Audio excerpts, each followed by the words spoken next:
Make-to-order (MTO) is a fascinating concept in supply chain planning, especially in manufacturing.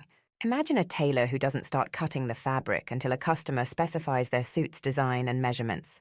That's MTO in a nutshell. It's all about starting the production process only after receiving a customer's order. This approach contrasts with make-to-stock (MTS), where products are made in advance and kept in inventory. So what are the key characteristics of make-to-order? Well, the most important is that they're customer-specific.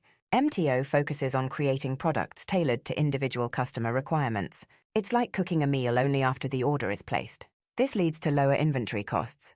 There's no need for large warehouses filled with unsold goods. It's like not buying groceries until you know what you're cooking. However, this leads to extended lead times. Since production starts after receiving an order, customers might wait longer. Think of it like a restaurant that only starts preparing your dish when you order. But an upside to this is that it allows for greater customization. MTO allows for high levels of customization, similar to a chef who can tweak a recipe based on customer preferences. Complex supply chain coordination. Managing an MTO system requires a tightly coordinated supply chain, akin to a symphony orchestra where every instrument plays in harmony. What are the advantages of make-to-order? Like we said earlier, MTO generally has lower inventory costs. By not producing until an order is placed, companies avoid the costs of unsold stock. Imagine not having leftovers from a big dinner party. At the risk of repeating myself, it also allows for more flexibility. MTO systems can offer products tailored to customer specifications.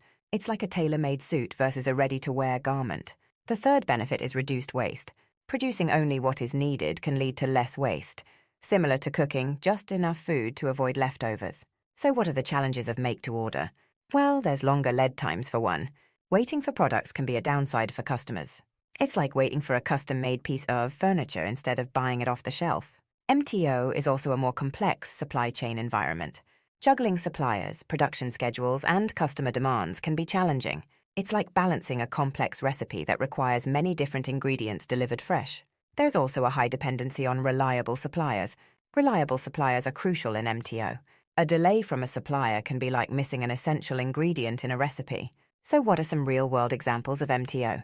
Imagine a car manufacturer that starts building a car only when a customer places an order, choosing the color, features, and specifications.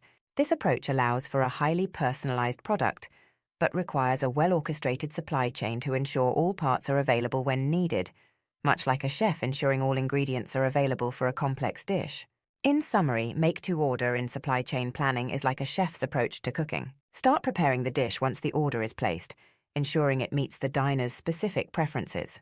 This strategy allows for customization and reduces waste, but requires a keen sense of timing and resource management to execute effectively.